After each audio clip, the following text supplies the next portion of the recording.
Salutations, fellow storytellers. It is the protagonist, and we are here today on something completely different. We are going to look at a specific game. It's a little known game. It's known as Grand Theft Auto 5 or Rockstar's success story, whatever you want to call it.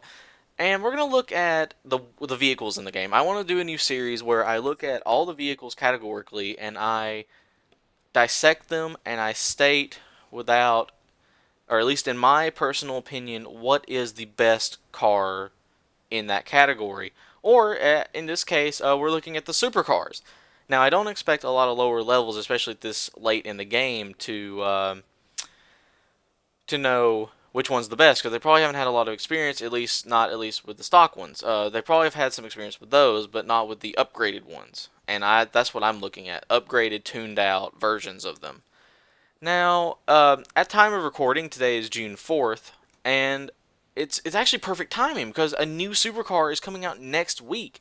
It's the Osiris, which is going to be a very beautiful car, in my opinion, coming out with a new DLC pack as well as a new gun and a new sedan coupe thing. I couldn't really see it that well, as well as some new stuff, new DLC coming out next week for this already DLC packed game. I just want the Sovereign. That's all I want. Anyway, so I lost my train of thought. But back to this. Now, there's only 9 supercars. So I couldn't do a top 10, and a top 5 doesn't do it justice. There needs to be some suspense here. So we're going to do a top 7. Now, what this is based off of will be the price, practicality, and functionality of the car. Now, the difference being practicality. Are you going to drive this car every day? Are you going to drive this car in every session you're in? If the answer is yes, then you're a lot braver than I am, but as just as well functionality, meaning like, can you make it do what you want to, just as well as, like, in my opinion, functionality sort of also is like, is there a lot of modifications you can do to the car? That's actually why a lot of the cars or where they are in the list is because of the lack of customization for them that there should be versus what is actually available. So, without further ado, let's get to the list. Number 7, the Pegasi Vodka. Now, the Vodka, I know I just said customization was a thing, but the Vodka is not that expensive. It is only $240,000. I mean, that's not a lot of money for a supercar. And after all, it's pretty to look at. It's a really nice car. It's got decent stats, except for the braking, but they all have really sucky braking until you upgrade them.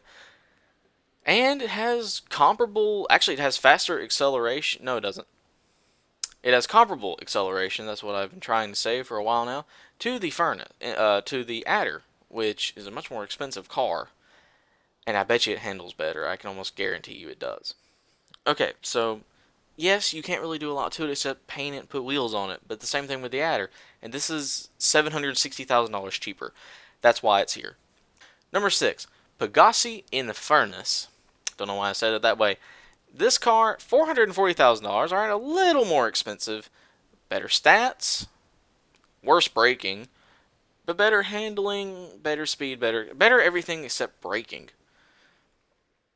Which you can fix that by putting race brakes. It's amazing how much a difference those racing brakes make. Now, the Infernus is where it is because it's better than the Vodka, but also faces some of the same customization issues. To the best of my knowledge, there's not a lot you can really do to the Infernus. I think you can put a spoiler on it to the best, and some wheels. I don't know about the bumpers or anything of that nature. You might could put some other stuff on it. If so, then this car definitely deserves its spot. Now, the top 5. Top 5 is going to be interesting. I'm either going to be really hated or praised. Number 5, the Overflood Entity XF. Now, this is the second most expensive car in the entire game. I'm talking about supercar when I say that. But the Overflood Entity XF is number 5 because you can add a front bumper, a spoiler, and that's it. It's the second fastest accelerating car base in the game, if I remember correctly. And it is it's a very nice car. It handles really well unless you get into really high speeds, but the same thing can be said about most of these cars. I own one personally. It's a very good car, but it's just, in my opinion, not the best supercar. It's a fun car to race in, as long as it's not a custom race, and it's a fun car to drive. Number 4, the Grotty Turismo R. This is, in my opinion, one of the prettiest cars in the entire game. It is just such a beautiful car. It has the curb appeal, it has the customization. It's perfect, except the price tag, $500,000.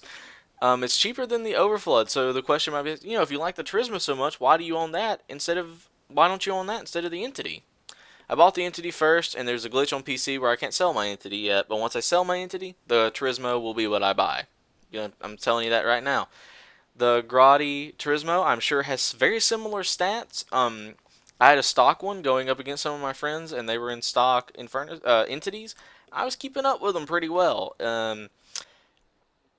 But that being said, we're going to move on to number 3, the Grotty Cheetah, or as I like to call it, Ramp. This car is just the perfect ramp car. If you have a slightly elevated car and your friend has a Cheetah, it is just the most fun ramping off of that car. It's awesome. You can customize it pretty well. The $650,000 price tag is pretty pricey, but it's a great car. It handles well. It looks good. It sounds good. Once again, it's got really all the details that you would want in a supercar. Also, it's got one of the greatest ways of painting it. That dual the way the painting looks on the car is very pretty.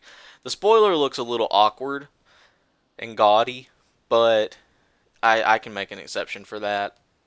That's why that car is number 3, because of basically the ramp thing, because you can have so much fun with that car. And I'm not afraid. I wouldn't be afraid to drive it around in a regular public lobby. Number 2, the Pegasi Xintur. Now, I know that with what I've been saying, this probably creates a little controversy. The Bakassi Vodka. Why is it number 2? It's $725,000. It's $70,000 cheaper than the Entity. It's got comparable stats. In fact, in some cases, it got a lot better stats or the exact same stats. Has better acceleration, better top speed, the same handling, and I can only assume comparable braking. It looks fantastic. Has one of the best racing spoilers in the entire game. If you haven't seen one of the racing spoilers for this car, oh my god. It is just a fantastic spoiler.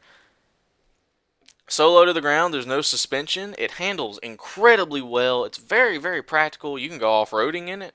I don't know why you'd want to, but you can. You can do anything in this car except swim. And that's why it's number 2. It's probably the most versatile supercar out there. Which makes you wonder, what's my number 1? What is my number 1 supercar? Well, that answer is coming right up. My number 1 supercar, ladies and gentlemen, and people of unspecified genders, is the Coil Voltic. I can hear the booing already. Why is the Coil Voltic? Why? Why would you do this? It has the worst top speed of all of them, and it has the second worst handling tied with the Vapid Bullet. Why would you do that? A lot of reasons, actually. 1, it has the fastest stock acceleration. That car is so fast. 2, its price. It's only $150,000, and it has the same acceleration as the Zentorno.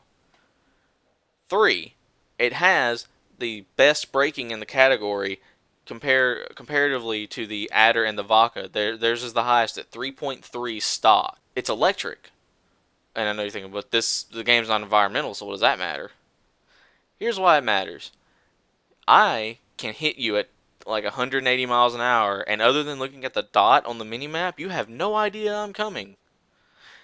It's just fantastic. It is such a fun little car. It's a fun car to drive. It handles so well. It's such a fun little drift car, a little street car.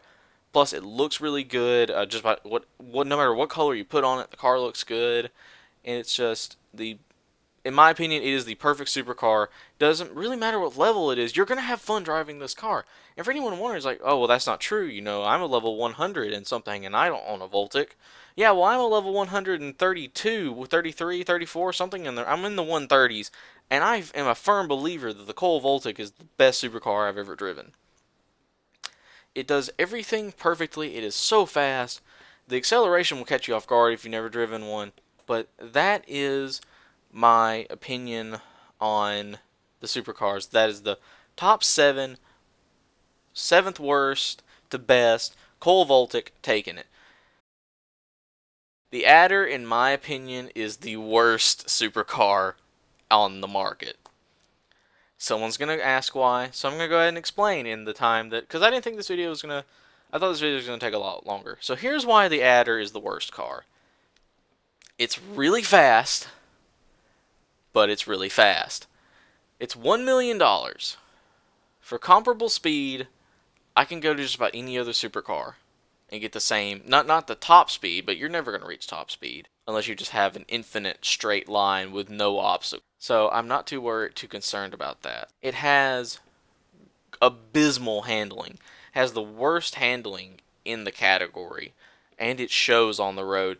Even in its best day, it doesn't handle. It handles. It handles like a helicopter trying to fly through water. It is awful. If you try to take a turn at relative speed, you're going to go past the turn, or you're going to do a few barrel rolls. It's not a good car, in my opinion, for the money. You can't do a lot to it. The only good thing about it is it's really fast, and it sounds okay. That's the only thing it's got going for it, in my opinion. It's not worth $1 million. In my opinion, it's a status symbol car. So, let the hate or the love commence in the comments below. That is my opinion, and if you want to see more of these, I will happily do another top 10 video. Hopefully there will actually be 10 entries next time. And I will see you guys next time. Have a nice day.